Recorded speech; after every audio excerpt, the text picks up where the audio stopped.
الحمد لله رب العالمين والصلاة والسلام على رسوله النبي الكريم وعلى آله وأصحابه أجمعين.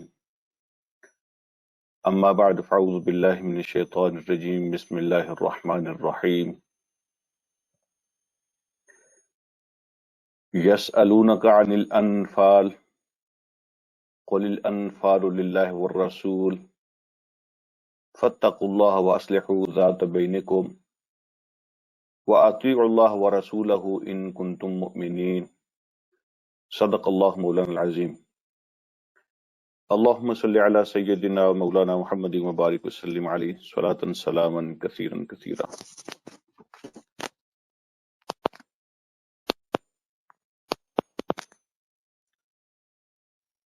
قابل احترام، قابل عزت میرے بھائیوں، قابل احترام اسلامی مائیں اور بہنیں، السلام علیکم ورحمۃ اللہ وبرکاتہ.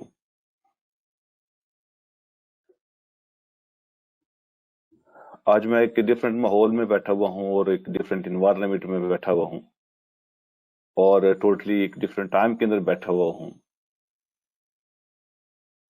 اس لیے میں تھوڑا سا آہستہ بول رہا ہوں. مجھے امید ہے کہ آپ کو آواز صحیح آئے گی.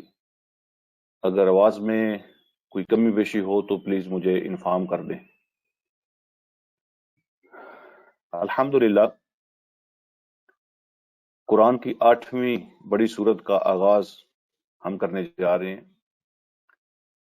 9ویں پارے میں ہے یہ سورت اور نام ہے اس کا الانفال.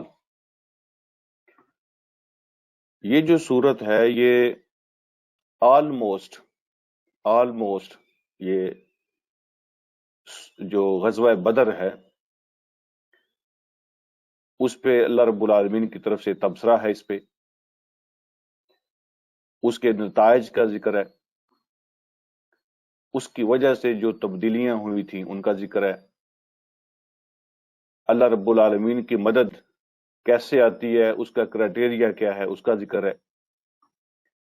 اس طرح کی چیزیں ہیں. یہ سورۃ انفال جو ہے اسلام کی پہلی باقاعدہ جنگ غزوہ بدر اس کے گرد گھومتی ہے، اس کے نتائج کے گرد گھومتی ہے، اس کے بعد کی دنیا کے بارے میں بتاتی ہے کیا ہوا تھا، تبدیلی کیسے آئی تھی.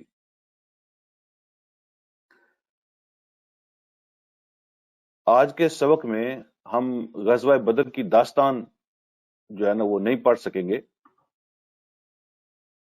انشاءاللہ اگلے سبق میں اس کی داستان بھی آ رہی ہے کہ اس کا آغاز کیسے ہوا تھا، وہ جنگ کیوں ہوئی تھی، کیسے ہوئی تھی، اس پہ ساری بات اگلے سبق میں آئے گی. آج وہاں جو غزوہ بدر کے اندر بدر کے میدان میں ایک بہت بڑا سوال کھڑا ہو گیا تھا. ایک سچویشن پیش آ گئی تھی. تو اللہ رب العالمین نے اس سچویشن کو حل کیسے فرمایا، اس کے اندر میرے اور آپ کے لیے بہت سی باتیں ہیں سیکھنے کے لیے. چلے ہم کوشش کرتے ہیں کہ آج کے سبق سے ہم زیادہ سے زیادہ چیزیں سیکھ سکیں.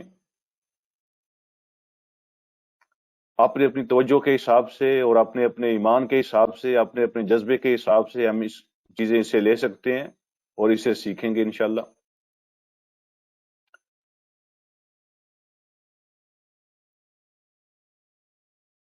اللہ رب العالمین ارشاد فرماتے ہیں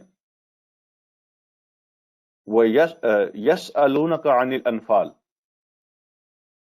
اے نبی صلی اللہ علیہ وسلم، یہ صحابہ کرام یہ آپ سے پوچھتے ہیں کہ جو غنیمت کا مال ہوتا ہے، مال غنیمت، اس کا کیا حکم ہے، اس کو کیسے تقسیم کرنا ہے، وہ کس کو کتنا ملے گا.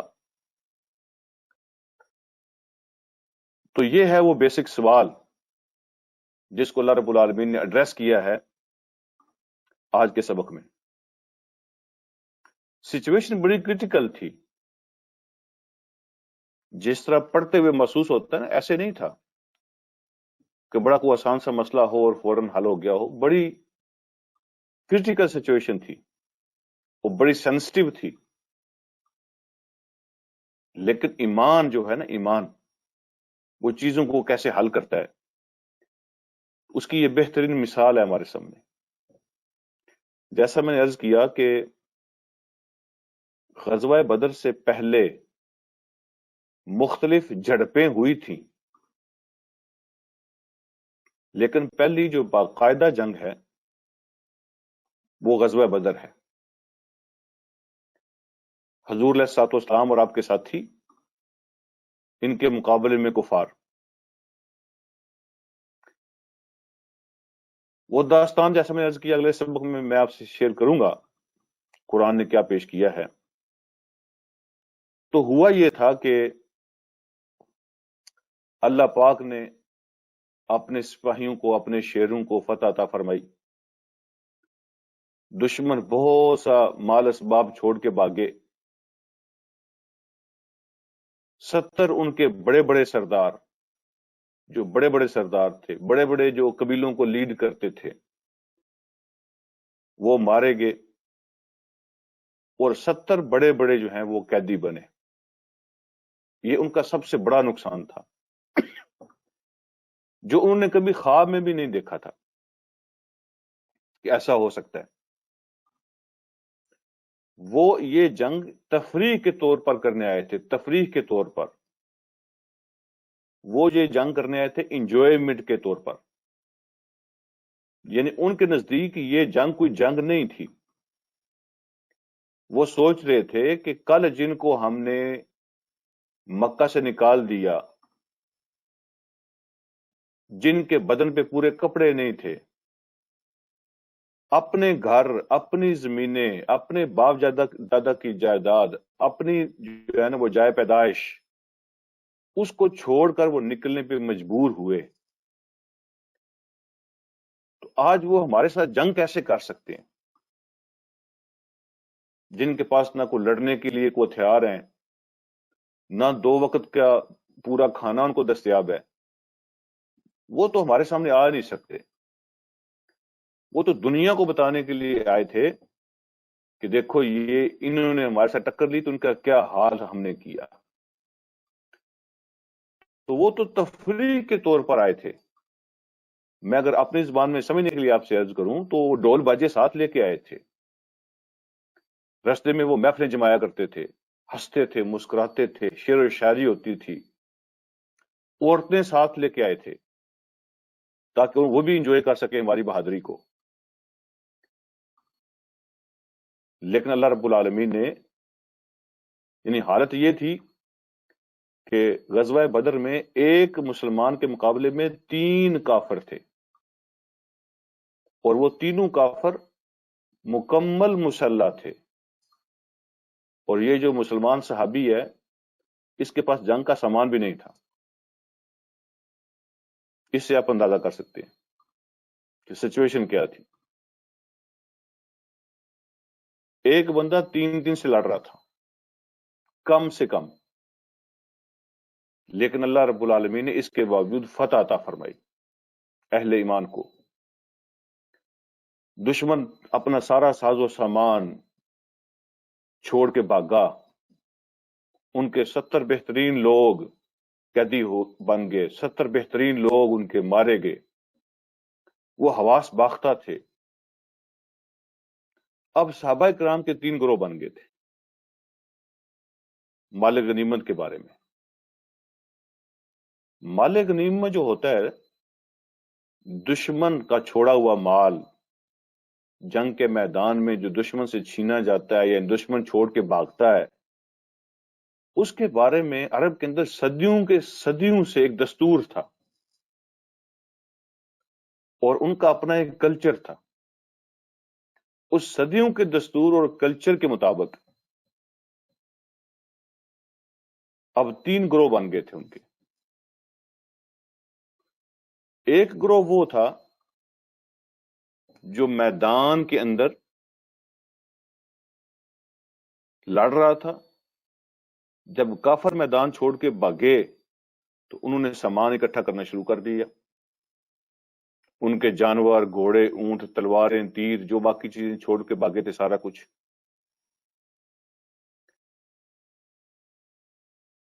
وہ سمجھ رہے تھے کہ ہمارے قانون اور دستور کے مطابق جتنا کچھ بھی ہم جمع کر لیں وہ سارا ہمارا ہوگا. جو جتنا مال بھی جمع کر لیتا تھا وہ اس کا ہوتا تھا. یہ ایک گروہ تھا. دوسرا گروہ وہ تھا کہ جب دشمن بھاگا میدان کو چھوڑ کے تو انہوں نے دشمن کا تعاقب کیا، وہ اس کے پیچھے گئے. ان کا دعویٰ اور کلیم یہ تھا کہ چونکہ دشمن کو بھگایا ہم نے، ان کا پیچھا کیا ہم نے، تاکہ وہ واپس نہ پلٹ سکے، اور میک شور کیا کہ دشمن واپس پلٹنے کے قابل نہ رہے.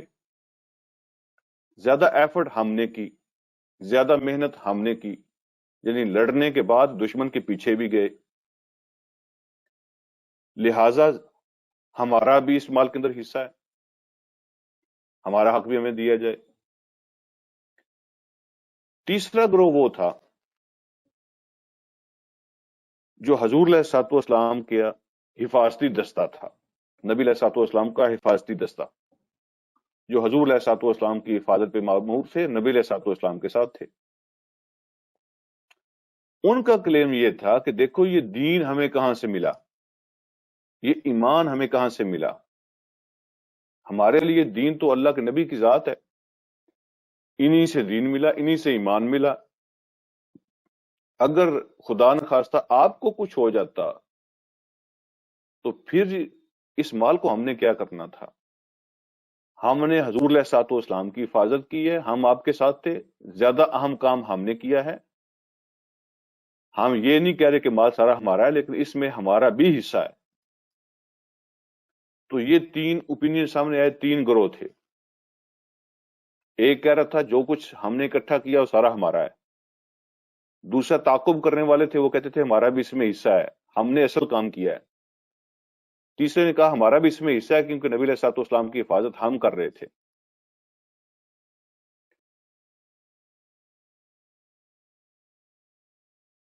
آج تک کبھی ایسا ہوا نہیں تھا. جنگ کا ایک قانون تھا ان کے ہاں، ایک کلچر تھا، ایک دستور تھا بنا ہوا. پھر کیا ہوا؟ قرآن کی کچھ آیات نازل ہوتی ہیں،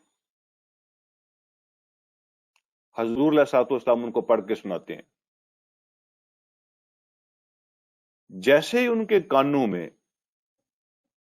قرآن کے آیات کی آواز پڑتی ہے، وہ اپنے اپنے کلیم سے دستبردار ہو جاتے ہیں، اپنے اپنے دعوے واپس لے لیتے ہیں، صدیوں کا دستور اور قانون چھوڑ دیتے ہیں، اپنے حق سے پیچھے ہٹ جاتے ہیں. اس لیے کہ اللہ کا کلام نازل ہو گیا ہے، اللہ کا قرآن نازل ہو گیا ہے، اس نے جو فیصلہ کر دیا ہے ہمیں منظور ہے.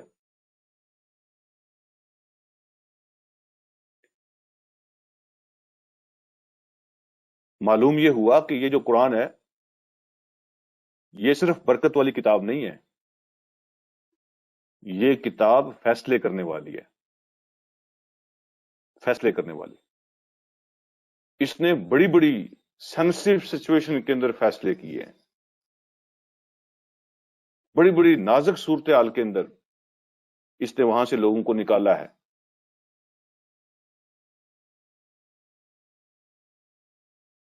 مسئلے کا حل پیش کیا ہے. یہ فیصلے کرنے والی کتاب ہے. کیسے فیصلہ ہوا تھا؟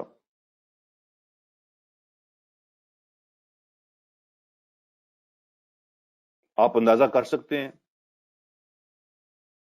ذہن میں سوال تو آتا ہے نا.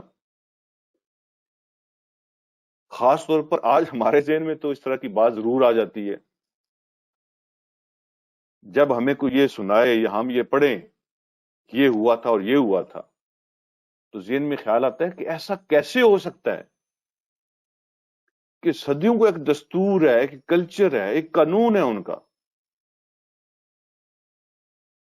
کوئی ان کو کوئی آیت پڑھ کے سنائے اور وہ سارے اپنے اس دستور سے، قانون سے پیچھے ہٹ جائیں، سب کچھ بدل جائے.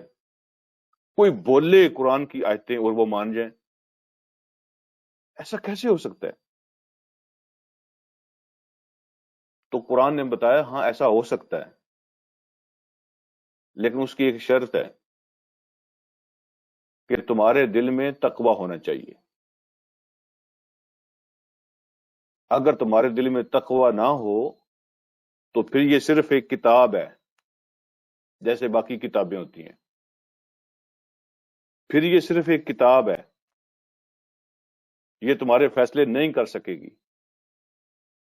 لیکن اگر تمہارے دل میں تقوی ہو تو پھر یہ تمہارے لیے تمہارے مالک کا حکم ہے، اور پھر یہ تم سے بات کرتی ہے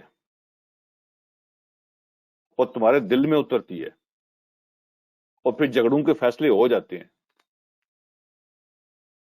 پھر یہ سوال پیدا نہیں ہو سکتا کہ ایسا کیسے ممکن ہے، یہ کیسے ہو سکتا ہے. پھر ایسا نہیں ہوتا.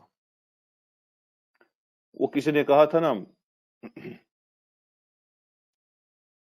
کوئی انج دا جادو 10 ڈولا، او دی ذاتی دوری بھول جاوے، کوئی ایسا سجدہ ہو جاوے میں ہاتھ چاواں رب من جاوے. یہ جادو ہے. جیسے محاورتاً ہم کہتے ہیں نا کہ کوئی بولے اور کام ہو جائے. یہ قرآن ہے، لیکن اس کے لیے جو شرط قرآن نے بیان کی ہے وہ تقوی ہے. اللہ رب العالمین نے قرآن نازل کر کے نبی علیہ الصلوۃ والسلام سے فرمایا، یسألونک عن الانفال، یہ آپ سے پوچھتے ہیں کہ یہ انفال کا کیا حکم ہے، اس کو پھر کیا کرنا ہے. اگر پرانے دستور کے مطابق نہیں کرنا تو اس کا کیا قانون ہے. تو اللہ نے آگے جا کے نا کوئی 40 آیات آگے جا کے وہ دستور بھی بیان کر دیا، کس کو کتنا حصہ ملنا ہے. وہ وہاں پہ انشاءاللہ ہم تفصیل سے کریں گے. لیکن یہاں اتنی بات بتائی، قل، اے نبی صلی اللہ علیہ وسلم ان کو بتا دیں، الانفال للہ والرسول، ان کو یہ بتا دیں کہ سب مال یہاں جمع کرا دو، یہ تمہارا نہیں ہے. یہ فیصلہ تم نہیں کرو گے کہ یہ کس کا ہے اور یہ کس کا نہیں ہے، اور کتنا کس کو ملنا ہے، اور میرا ہے کہ تیرا ہے. یہ فیصلہ تم نہیں کرو گے، یہ تو تمہارا مال ہے ہی نہیں. اسلام کی جنگ دولت کے لیے نہیں ہوتی. ایک سوئی اور ایک رسی بھی تم نہیں رکھ سکتے، یہ مال تمہارا نہیں ہے. قل الانفال للہ والرسول، ان کو بتا دیں کہ یہ جو انفال مال غنیمت ہوتا ہے یہ اللہ کا اور اللہ کے رسول کا ہے. اچھا جی،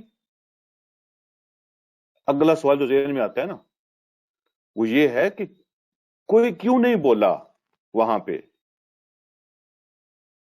کہ دیکھو بھائی جان تو میری لگی، مال میرا لگا، زخم میں نے کھائے، قربانی میں نے دی، تو فیصلہ بھی میرا ہی ہونا چاہیے نا. نہیں، کسی نے ایسا نہیں کہا. کوئی خسر پھسر بھی نہیں ہوئی قانون کے اندر. آپس میں بیٹھ کے بھی لوگوں نے تبصرے نہیں کیے، چاہے منگوئیاں بھی نہیں ہوئی. یہ اس کائنات کی ایک عجیب جماعت کے وہ ممبر تھے کہ جن کے سامنے جب اللہ کا حکم آ گیا، پڑھ کے سنا دیا گیا، دوسرا لفظ نہیں، بس پوچھا بتا دیں پھر اس کا کیا کرنا ہے. کوئی ایسی بات نہیں ہوئی. یہ ہوتا ہے ایمان، اس کو کہتے ہیں ایمان. اچھا جی، اگر یہ مال اللہ کا ہے، اللہ کے رسول کا ہے، تو پھر ہمیں بتا دے ہم نے کیا کرنا ہے. اللہ نے فرمایا مال کے فیصلے تم نہ کرو. اللہ پھر ہمارا کیا کام ہے؟ اللہ رب العالمین نے 3 کام بیان فرما دیے. سب سے پہلے فرمایا فاتقوا اللہ، تمہارا کام ہے اللہ کا تقوی، اللہ سے ڈرو. دوسری بات فاصلحوا ذات بینکم، آپس کے اندر اتفاق اور اتحاد رکھو، آپس کے اندر جھگڑے نہ کرنا. اور قرآن نے یہ نہیں بتایا کہ جھگڑے نہیں ہوں گے تمہارے. یہاں جو الفاظ ہیں نا وہ ان بریکٹ یہ کہہ رہے ہیں وَأَصْلِحُوا ذَاتَ بَيْنِكُمْ، ہو جائیں گے اختلافات، ہو جائیں گے، ایسا ہو جائے گا. وَأَصْلِحُوا ذَاتَ بَيْنِكُمْ، آپس میں صلح کر لینا، صلح بنا لینا، جھگڑے ختم کر لینا، اور اس کو کرتے رہنا، یہ ہوتے رہیں گے، ان کو ختم کرتے رہنا. اور تیسرا کام یہ بیان فرمایا وَأَطِیعُوا اللَّهَ وَرَسُولَهُ، اللہ کی اور اللہ کے رسول کی بات ماننا، ان کی اطاعت کرنا. ان کنتم مومنین، اگر تم مومن ہو. تم یہ جنگ اس لیے نہیں جیتے ہو، یاد رکھنا، تم یہ جنگ اس لیے نہیں جیتے ہو کہ تمہیں لڑنی اچھی آتی ہے اور دوسروں کو لڑنی نہیں آتی. تم اچھے جوان ہو اور وہ کمزور تھے، تم تیر اور تلوار اچھے چلا لیتے ہو، ان کو کوئی پتہ نہیں ہے کہ تیر تلوار کیسے چلانے ہیں. تمہاری تعداد ان سے زیادہ تھی اور وہ تم سے تھوڑے تھے. نہیں نہیں، ایسا کچھ نہیں تھا. یہ 3 چیزیں تمہارے اندر ہوں گی نا، آئندہ بھی میدان تمہارا ہوگا اور کامیابی تمہاری ہوگی. یہ ہے وجہ جنگ جیتنے کی. اللہ فرماتے ہیں اللہ کا تقوی، آپس کا اتحاد، اللہ اس کے رسول کی اطاعت. زندگی کے ہر میدان میں فتح تمہاری ہوگی. یہ 3 کام تم نے کرنے ہیں. یہ جو اللہ کے راستے میں سٹرگل ہوتی ہے نا، اس میں جو اسباب ہوتے ہیں یہ اہم ضرور ہیں، لیکن ان کی بیس پہ فیصلے نہیں ہوتے. تعداد اور طاقت اور اسباب اور سورسز یہ اہم تو ہیں، لیکن فیصلے ان کی بیس پہ نہیں ہوتے. فیصلے تقوی، اتحاد، اللہ اس کے رسول کی اطاعت کی بیس پہ ہوتے ہیں. ان کنتم مومنین. اب جہاں میں روک کے آپ کو ایک اور لفظ جو ہے نا اس کی تھوڑی سی وضاحت کرنا چاہتا ہوں. جو اس سورت کا نام ہے اور سب سے بڑا لفظ ہے وہ ہے انفال. تو مال غنیمت کے لیے انفال کا جو لفظ استعمال فرمایا ہے، یہ انفال کا لفظ نفل سے نکلا ہے. یہ جو ہم عام طور پہ استعمال کرتے ہیں، میں نے نفل نماز پڑھی، میں نے نفل روزہ رکھا. اچھا آپ یہ سمجھ لیں کہ یہ نفل کا مطلب کیا ہے. نفل کا مطلب ہوتا ہے اگر کوئی بڑا درجے میں، ذات میں، مرتبے میں، پاور میں، عمر میں، کوئی بھی جب کوئی بڑا کسی چھوٹے کو نفل دیتا ہے تو اس کو کہتے ہیں گفٹ. جب کسی بڑے کی طرف سے یہ کہا جائے نا کہ یہ میں نے تیرے لیے نفل کیا، تو اس کا مطلب ہوتا ہے بڑے کی طرف سے چھوٹے کو گفٹ ملا. اور جب کوئی چھوٹا کسی بڑے کی خدمت میں پیش کرے نا کوئی چیز، تو اس کو کہتے ہیں نذرانہ. نذرانہ ہوتا ہے وہ.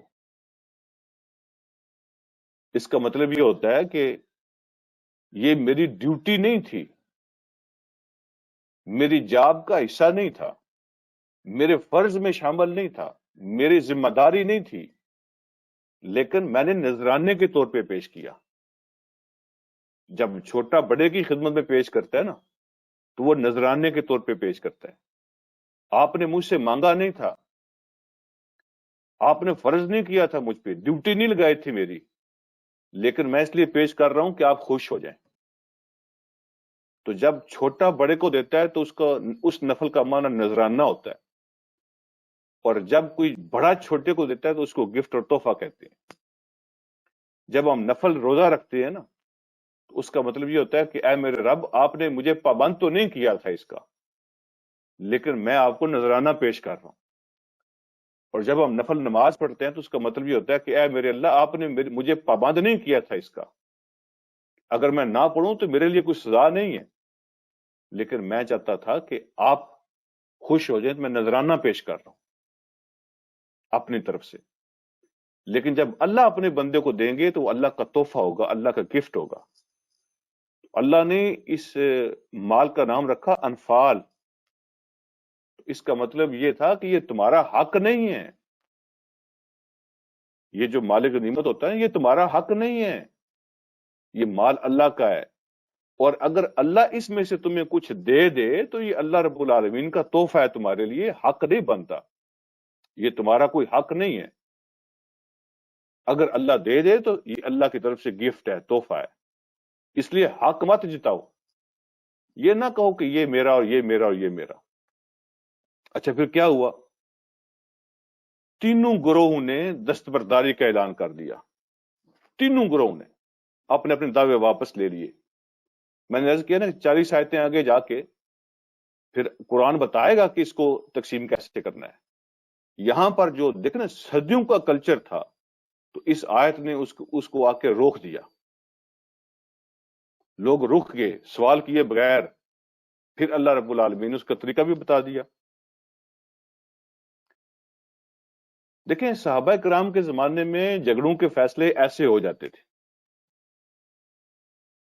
کوئی اختلاف پیدا ہوا، جھگڑا کھڑا ہوا، کوئی اٹھا اس نے قرآن کی آیت پڑھ کے سنا دی، لوگ خاموش ہو گئے، فیصلہ ہو گیا۔ کوئی اختلاف پیدا ہوا، کوئی جھگڑا پیدا ہوا، کوئی اٹھا کسی نے حدیث پڑھ کے سنا دی، حدیث نے فیصلہ کر دیا، لوگ خاموش ہو گئے۔ ایسے فیصلے ہو جاتے تھے۔ یہ آپس کی چیزیں جو ہے نا یہ طول نہیں کھینچتی تھی، لمبی نہیں ہوتی تھی، پرولانگ نہیں ہوتی تھی، اور اس کے جو پھر کانسیکوینسز ہوتے ہیں وہ بڑھتے نہیں تھے۔ مثال کے طور پہ میں چھوٹی چھوٹی ایک دو مثالیں عرض کر کے آگے بڑھتا ہوں۔ حضور علیہ الصلوۃ والسلام کا جب وصال ہوا، آپ نے اس دنیا کو چھوڑا، تو لوگوں کے مختلف اوپینین سامنے آئے۔ کچھ نے کہا کہ انصار کی قربانی زیادہ ہے، انہوں نے حضور علیہ الصلوۃ والسلام کے لیے اپنے بازو کھولے، اپنے گھر کھولے، اپنا سب کچھ پیش کیا، مدد کی، سپورٹ کی، اپنے آپ کو خطرے میں ڈالا، ان کا زیادہ حق بنتا ہے۔ کسی نے کہا کہ مہاجرین کا زیادہ حق بنتا ہے، انہوں نے دین کے لیے بڑی قربانیاں دی، مارے کھائیں، گھر بر چھوڑا، ان کا زیادہ حق بنتا ہے۔ کوئی کہتا تھا اس قبیلے کا، کوئی کہتا تھا اس قبیلے کا۔ ابو بکر رضی اللہ تعالیٰ عنہ نے نبی علیہ الصلوۃ والسلام کی حدیث پیش کی، سارے دستبردار ہو گئے،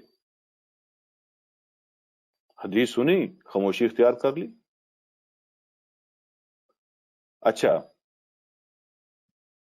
ایک اور مثال میں آپ سے عرض کرتا ہوں، مختصر، ہم نے سبق کو بھی آگے بڑھانا ہے۔ ایک جنگ ہوئی تھی، اس کا نام ہے غزوہ ذات السلاسل، 7-8 ہجری میں ہوئی تھی۔ میں اس کی ڈیٹیل میں نہیں جا رہا، تفصیلات میں نہیں جا رہا۔ کوئی چند ہفتے پہلے کچھ لوگ مسلمان ہوئے تھے، حضرت خالد بن ولید رضی اللہ تعالیٰ عنہ، عمر بن عاص رضی اللہ تعالیٰ عنہ، یہ لوگ چند ہفتے پہلے مسلمان ہوئے تھے، اور غزوہ ذات السلاسل کا ٹائم آ گیا۔ یہ 4-6 ہفتے پہلے مسلمان ہونے والے نوجوانوں میں سے حضور علیہ الصلوۃ والسلام نے حضرت عمر بن عاص رضی اللہ تعالیٰ عنہ کو اس جنگ کا انچارج بنا دیا۔ اچھا وہ نکلے، رستے میں پہنچ کر ان کو اندازہ ہوا، جب بنو قزاع کے قریب پہنچے جن کے خلاف یہ جنگ تھی، تو ان کو اندازہ ہوا کہ ہمارے پاس جو نفری ہے نا 300 کی، یہ تھوڑی ہے۔ ایک تیز گھوڑا نبی علیہ الصلوۃ والسلام کی خدمت میں بھیجا، سوار بھیجا، عرض کیا کہ کچھ اور لوگ بھیج دیں۔ حضور علیہ الصلوۃ والسلام نے 200 صحابہ اور بھیج دیے۔ تو یہ جو دستہ بھیجا نا، دوسرا جو مدد کے لیے بھیجا، اس کی کمان کر رہے تھے ابو عبیدہ بن جراح رضی اللہ تعالیٰ عنہ، بہت بڑا نام صحابہ میں سے، سینئر، جن کا لقب ہے امین الامت۔ تو ان کو بھیجا ان کی سپورٹ کے لیے. لیکن جب دستہ چلنے لگا نا تو حضور علیہ الصلوۃ والسلام دو لفظ بولے ابو عبیدہ کو رضی اللہ تعالیٰ عنہ. آپ نے فرمایا اجتمعا ولا تتفرقا. جب کوئی معاملات ہو جائے نا تو اکٹھے رہنا، اختلاف نہ کرنا. اکٹھے رہنا، اختلاف نہ کرنا، جدا جدا نہ ہو جانا. بس یہ بات کہہ کے بھیج دیا. جب وہ دستہ پہنچا، ان سے آ کے ملا، ایک نماز کا وقت تھا، تو کچھ لوگوں نے ابو عبیدہ بن جراح رضی اللہ تعالیٰ عنہ، کیونکہ وہ کمپیریٹیولی سینئر تھے، تو ان سے کہا کہ نماز پڑھائیں، آپ امامت کروائیں. لیکن جو پہلے لشکر کے امیر تھے عمرو بن عاص رضی اللہ تعالیٰ عنہ، وہ فرمانے لگے نہیں، نماز تو میں پڑھاؤں گا، کیونکہ حضور علیہ الصلوۃ والسلام نے مجھے اس لشکر کا امیر بنایا ہے اور آپ کو نبی علیہ الصلوۃ والسلام نے میری مدد کے لیے بھیجا ہے. تو آپ میری سپورٹ کرنے آئے ہیں، اصل امیر آپ نے مجھے بنایا ہے، لہذا نماز میں ہی پڑھاؤں گا. اور ان کے ذہن میں یہ تھا کہ میرے لیے یہ بڑے اعزاز کی بات ہے کہ نبی علیہ الصلوۃ والسلام نے مجھے یہ ٹاسک دیا ہے، اور وہ اس اعزاز اور آنر کو مس نہیں کرنا چاہتے تھے. اللہ کے رسول کی طرف سے مجھے یہ آنر ملی ہے تو میں اس کو مس نہیں کرنا چاہتا. تو جب انہوں نے کہا نا میں پڑھاؤں گا، ابو عبیدہ بن جراح نہیں پڑھائیں گے نماز، تو وہاں تھوڑا سا اختلاف سامنے آیا. تو حضرت ابو عبیدہ بن جراح رضی اللہ تعالیٰ عنہ نے لوگوں سے کہا، جب ہم نکلنے لگے تھے تو نبی علیہ الصلوۃ والسلام نے مجھے ایک بات ارشاد فرمائی تھی. آپ نے فرمایا تھا اجتمعا ولا تتفرقا، اکٹھے رہنا، اختلاف نہ کرنا. بس بات سنی، تبصرے ختم، لوگ خاموش ہو گئے، فیصلہ ہو گیا. اس کے بعد کسی نماز کے اندر بھی پورے سفر کے دوران کسی نے کوئی بات نہیں کی. ایسے فیصلے ہو جاتے تھے. اس طرح کی حدیثیں، اس طرح کی آیتیں ہم کتنی دفعہ پڑھتے ہیں، ان پہ اسٹڈی سرکل کرتے ہیں، ان کا مطالعہ کرتے ہیں، سنتے ہیں، سناتے ہیں، لیکن ہمارے مسئلے حل نہیں ہوتے. اس کی بنیادی وجہ پہ غور کرنا چاہیے. یہ ایمان جو ہے نا، یہ مسئلے حل کرتا ہے. ایمان اصل میں مسئلے حل کرتا ہے. ایمان کا وہ لیول ہونا چاہیے، تقوی کا وہ لیول ہونا چاہیے. اللہ نے فرمایا کہ تم تقوی اختیار کرنا، آپس میں صلح رکھنا، اللہ اس کے رسول کی اطاعت کرنا، میدان تمہارا ہوگا. آگے بڑھتے ہیں. اللہ رب العالمین نے پھر اہل ایمان کی 5 صفات بیان کی ہیں. بس یہ صفات پڑھ کے ہم آج کے سبق کو ختم کرتے ہیں. 5 صفتیں، اور پھر ان کے 3 ریوارڈ بیان فرمائے. اللہ فرماتے ہیں اگلی آیت میں، انما المؤمنون الذین اذا ذکر اللہ وجلت قلوبہم. صحابہ کی خوبیاں، مومنین کی صفات، اور اس کا آغاز کیا انما کے ساتھ. یہ سمجھ لیں قرآن میں کئی جگہ پہ یہ لفظ آئے گا انما، لیکن اس کا مطلب آپ کے ذہن میں ہوگا، کبھی شک پیدا نہیں ہوگا کہ انما وہاں آتا ہے جہاں پہ کوئی چیز سرٹن ہوتی ہے، جہاں پہ کوئی دوسرا آپشن نہیں ہوتا. انما صرف اور صرف یہی آپشن ہے، ایسے ہی ہوگا تو کام ہوگا، اور کوئی آپشن نہیں ہے. وہاں آتا ہے انما. تو یہاں بھی اللہ رب العالمین نے جو 5 صفتیں بیان فرمائی ہے نا، تو انما کے ساتھ آغاز کیا. فرمایا انما المؤمنون. اگر تم پوچھتے ہو نا ایمان والے کون ہوتے ہیں، تو ایمان والے تو صرف یہ ہوتے ہیں، صرف یہ ہوتے ہیں. انما المؤمنون، اصل ایمان والے تو وہ ہیں الذین، وہ جو، پہلی صفت بیان فرمائی، نعرے لگانا اور بات ہے، نعرے لگانا، بڑے بڑے دعوے کرنا، یہ اور بات ہے. یہ صفتیں نہیں ہوں گی، مومن نہیں ہوں گے. انما یہ کہہ رہا ہے جتنے مرضی نعرے لگاؤ، جتنے مرضی تقریریں کرو، یہ صفتیں نہیں ہوں گی، مومن نہیں بن سکو گے۔ اس لیے انما آیا ہے۔ پہلی بات فرمائی اذا ذکر اللہ وجلت قلوبہم، جب ان کے سامنے اللہ کا ذکر آ جاتا ہے، اللہ کا ذکر کیا جاتا ہے، کیا جائے۔ اللہ کا ذکر کیا جائے کیا مطلب؟ اللہ کے حکم کا ذکر کیا جائے، اللہ کے فرمان کا ذکر کیا جائے، اللہ کے قانون کا ذکر کیا جائے۔ وجلت قلوبہم، تو ان کے دل ڈر جاتے ہیں، کانپ جاتے ہیں ان کے دل۔ کیا مطلب ہے ان کے دل ڈر جاتے ہیں، دل کانپ جاتے ہیں؟ یہ جو ڈر ہوتا ہے نا، یہ دو قسم کا ہوتا ہے۔ میں اس لیے عرض کر رہا ہوں کہ یہاں جس ڈر کا ذکر ہے نا، واجلت قلوب، ان کے دل ڈر جاتے ہیں، کیا مطلب ہے اس کا؟ ایک ڈر وہ ہوتا ہے جو ہم سانپ کو دیکھیں تو ڈر لگتا ہے نا، یا شیر کو دیکھیں تو ڈر لگتا ہے، ایک خوف وہ ہوتا ہے۔ یہاں اس خوف کی بات نہیں ہو رہی کہ بندہ ڈر جاتا ہے کہ مجھے عذاب آئے گا، جو ہے نا اللہ پاک مجھے سزا دیں گے، ٹھیک ہے، میری گھر برباد ہو جائے گا، میرے بچے مر جائیں گے، یہ ہو جائے۔ ایسا نہیں، یہ نہیں واجلت قلوبہم، اس خوف کی بات نہیں ہو رہی۔ ایک دوسرا خوف ہوتا ہے، یہاں اس کی بات ہو رہی ہے، اور وہ خوف ہوتا ہے کسی کی محبت اور احترام کی وجہ سے۔ اور اس خوف کا نام ہوتا ہے جب بندہ سوچتا ہے نا کہ کسی سے اتنی محبت، اتنا احترام ہو، اور بندہ سوچتا ہے کہ اگر میں ان کی بات نہیں مانوں گا تو یہ ناراض ہو جائیں گے۔ یہ والا خوف، اس کی ناراضگی کا خوف، اس کے منہ پھیر لینے کا خوف، اس کے چھوڑ دینے کا خوف، جاؤ میں نہیں بولتا، میرا تمہارا کوئی تعلق نہیں رہا۔ یہ جو ناراضگی کا خوف ہوتا ہے، یہ محبت اور احترام کے ساتھ ہوتا ہے۔ آپ کسی کو مس نہیں کر سکتے، یہ افورڈ نہیں کر سکتے۔ اس خوف کو کہتے ہیں واجلت قلوبہم۔ جب ان کے سامنے اللہ کا ذکر ہوتا ہے، اللہ کی بات ہوتی ہے، تو ان کے دل لرز جاتے ہیں کہ اگر میں نے یہ کام نہ کیا تو میرا مالک ناراض ہو جائے گا، وہ مجھ سے منہ نہ پھیر لے۔ یہ دوسرے والا خوف نہیں جس کو عذاب کہتے ہیں اور جس کو سزا کہتے ہیں، یہاں اس خوف کی بات نہیں ہو رہی۔ رب کی ناراضگی کا ڈر، یہ ایمان والوں کی پہلی صفت ہے۔ سبحان اللہ، اللہ اکبر۔ دوسری صفت بیان فرمائی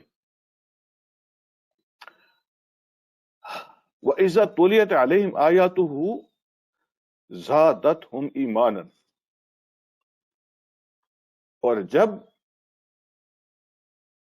تلاوت کی جاتی ہیں ان کے سامنے اللہ کی آیتیں، اللہ کے حکم، اللہ کی باتیں تلاوت کی جاتی ہیں، تو ان کے ایمان میں اضافہ ہو جاتا ہے۔ زادتہم ایمانا، تو ان کا ایمان وہ بڑھا دیتی ہیں، ایمان بڑھ جاتا ہے ان کا۔ رب کی باتیں سن کے دل تازہ ہو جاتا ہے۔ یعنی بعض لوگ ایسے ہوتے ہیں کہ رب کی باتیں سن، ان کو نہیں پتا ہوتا زکوٰۃ کا کیا حکم ہے مثلا، ان کو نہیں پتا ہوتا روزے کا کیا حکم ہے، ان کو نہیں پتا ہوتا حج کا کیا حکم ہے، اور جب ان کو پتا چلے زکوٰۃ کا یہ حکم ہے تو ان کی ماں ماری جاتی ہے۔ اوہ ہو، اچھا اب تو اتنے پیسے بھی دینے پڑیں گے۔ ان کو بتایا جائے نا کہ یہ حج کا یہ حکم ہے کہ جس کے پاس فائنانس ہو، صحت ٹھیک ہو، وہ حج نہ کرے تو اللہ کہتے ہیں یہ کافروں والا کام ہے، مجھے تمہاری عبادت نہیں چاہیے۔ تو پھر وہ سوچتے او مائی گاڈ، اچھا حج بھی کرنا پڑے گا، او ہو اب تو روزے بھی رکھنے پڑیں گے۔ یہ نہیں، جب ان کے سامنے رب کا حکم آتا ہے نا زادتہم ایمانا، تو ان کے دل تازہ ہو جاتے ہیں، ان کے ایمان میں اضافہ ہو جاتا ہے۔ وہ کہتے ہیں اچھا یہ بھی ایک راستہ ہے میرے رب کے قریب ہونے کا، اچھا یہ بھی ایک طریقہ ہے رب کو راضی کرنے کا۔ اس طرح بھی وہ راضی ہو جاتا ہے، اس طرح بھی وہ راضی ہو جاتا ہے۔ جیسے اللہ کے حکم ان کے سامنے آتے ہیں تو ان کے دل تازہ ہو جاتے ہیں، ایمان میں اضافہ ہو جاتا ہے۔ تیسری بات فرمائی وَعَلَىٰ رَبِّهِمْ يَتَوَكَّلُونَ، اور ان کا جو بھروسہ ہے اپنے رب پہ ہوتا ہے، اپنے رب پہ وہ توکل کرتے ہیں۔ کیا مطلب اس کا؟ وہ سورس بھی استعمال کرتے ہیں، وہ دوائی بھی استعمال کرتے ہیں، وہ بزنس بھی کرتے ہیں، وہ جاب بھی کرتے ہیں، یہ سب کچھ کرنے کے بعد بھی نا وہ یہ نہیں سمجھتے کہ میرے سورس سے مجھے سب کچھ مل رہا ہے. وہ کہتے ہیں سورس استعمال کرنا میرا کام ہے، لیکن اس میں برکت ڈالنا، میرے مسئلے حل کرنا، مجھے شفا دینا، میری ضرورتوں کو پورا کرنا، یہ یہاں سے نہیں ہوتا، یہ وہاں سے ہوتا ہے، یہ اللہ کی طرف سے ہوتا ہے. وہ اپنے گھر کو تالا لگاتے ہیں، اپنی ساری جو ہے نا وہ ایفرٹ کر لیتے ہیں، اس کے بعد ان کا دھیان تالے کی طرف نہیں جاتا، ان کے رب کی طرف جاتا ہے. میں نے اپنا کام کر دیا، اب اس کے اندر جو اثر ہے اور جو برکت ہے وہ میرا رب ڈالے گا. اس کو کہتے ہیں وَعَلَىٰ رَبِّهِمْ يَتَوَكَّلُونَ، اور وہ اپنے رب پہ پوری کوشش کر کے نا اگلا کام رب پہ چھوڑ دیتے ہیں. تو اپنے رب پہ وہ توکل کرتے ہیں. 3 باتیں ہو گئی. چوتھی بات فرمائی، یعنی دعائی میں جو شفا ہوتی ہے نا وہ رب کا حکم ہوتا ہے، رب ڈالتا ہے اس میں رب اپنا حکم ڈالتا ہے. بزنس کر کے جو پیسے ملتے ہیں نا وہ رب اس میں اپنا حکم ڈالتا ہے. اور اس کو کہتے ہیں توکل. اپنی ساری کوشش کر کے پھر بندہ کہتا ہے میرا رب اس میں اپنا حکم ڈالے گا تو میرا کام ہو جائے گا. چوتھی بات فرمائی الذین یقیمون الصلاۃ، وہ جو نماز قائم کرتے ہیں. نماز قائم کرنے کا کیا مطلب ہوتا ہے؟ میں ایک چھوٹا سا جملہ آپ سے عرض کرتا ہوں. تو یہ نماز قائم کرنے کا مفہوم آپ کو سمجھانے کے لیے عرض کر رہا ہوں. نماز قائم کرنے کا مطلب یہ ہوتا ہے کہ یہ وہ لوگ ہوتے ہیں جن کے لیے نماز پڑھنا مشکل نہیں ہوتا، نماز چھوڑنا مشکل ہوتا ہے. اس کو کہتے ہیں یقیمون الصلاۃ، اس کو کہتے ہیں اقامت صلاۃ. جن کے لیے نماز پڑھنا مشکل نہیں ہوتا ان کے لیے نماز چھوڑنا مشکل ہوتا ہے. اس کو اقامت صلاۃ کہتے ہیں. تو وہ اپنی نماز کی اقامت کرتے ہیں. اور آخری جو 5ویں بات ہے وہ فرمائی وَمِمَّا رَزَقْنَاهُمْ يُنْفِقُونَ، اور جو کچھ ہم نے ان کو رزق دیا ہوا ہے اس میں سے وہ خرچ کرتے. اس میں سے کچھ من ما ہے، اصل میں مما جو ہوتا ہے نا یہ من ما ہے. من ما کا معنی ہوتا ہے اس میں سے کچھ. وَمِمَّا رَزَقْنَاهُمْ يُنْفِقُونَ، جو کچھ ہم نے دیا نا اس میں سے کچھ، سارا نہیں ہم مانگتے، سارا ہم نے دیا لیکن مانگتے سارا نہیں ہے، اس میں سے کچھ وہ خرچ کرتے ہیں. تو یہ ایک ٹپ ہے اللہ سے لینے کی نا، ٹپ ہے، ایک حدیث قدسی ہے. اللہ رب العالمین نے اور زیادہ لینے کی ٹپ بتائی ہے.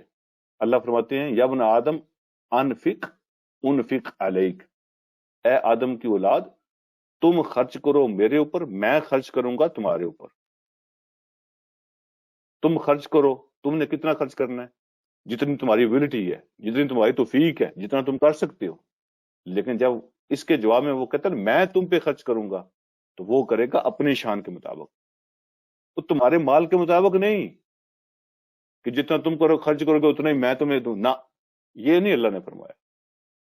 تم نے کرنا ہے اپنے حساب سے، اس نے دینا ہے اپنے حساب سے، اپنی شان کے مطابق. تو اللہ سے لینے کی ٹپ یہ ہے کہ اللہ کو دیا جائے.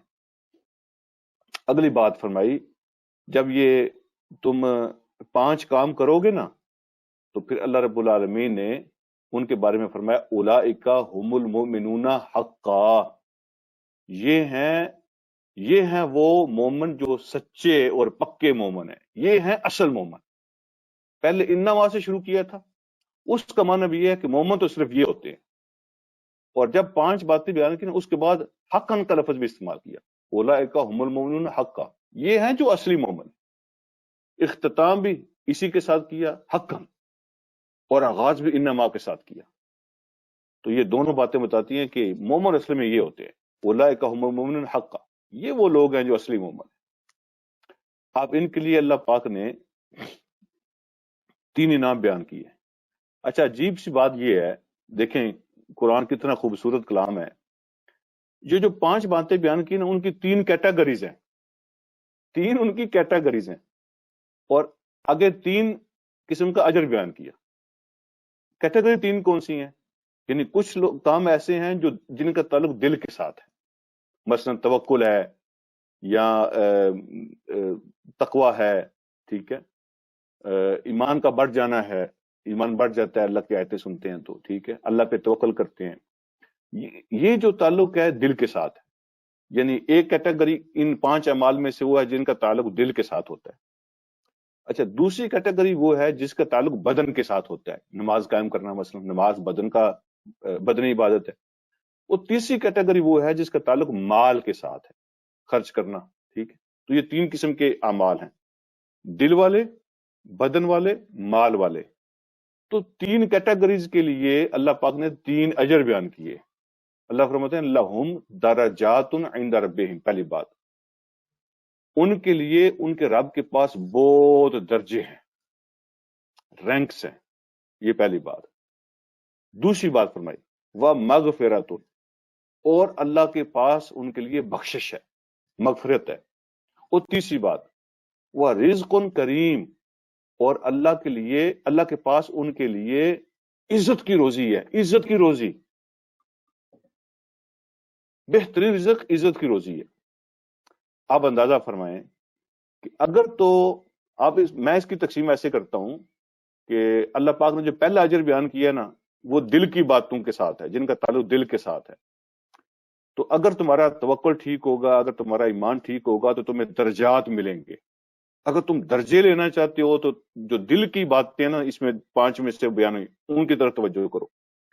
اور اگر تم بخشش لینا چاہتے ہو تو دوسری کیٹیگری بدنی عبادت کی ہے، تو بخشش لینا چاہتے ہو تو بدنی عبادت کی طرف زیادہ زور دو.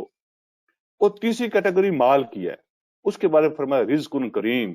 جب تم اللہ کو مال دو گے اللہ تمہیں ایسی روزی دے گا جو عزت سے بھری ہوئی ہے، جو اندر سے بھری ہوئی ہے. روزی بھی ملے گی، عزت بھی ملے گی، سکون، جس روزی رزق میں سکون ہے. تو یہ آج کا سبق ہے. اور اگلے سبق سے اللہ رب العالمین باقاعدہ پھر غزوہ بدر پہ تبصرہ سٹارٹ فرما رہے ہیں. تو اگلے درس سے انشاءاللہ غزوہ بدر پہ بات ہوگی، اس کی تفصیلات آپ سے شیئر کروں گا. اللہ مجھے اور آپ کو سمجھنے کی توفیق عطا فرمائے. وآخر دعوانا الحمدللہ رب العالمین.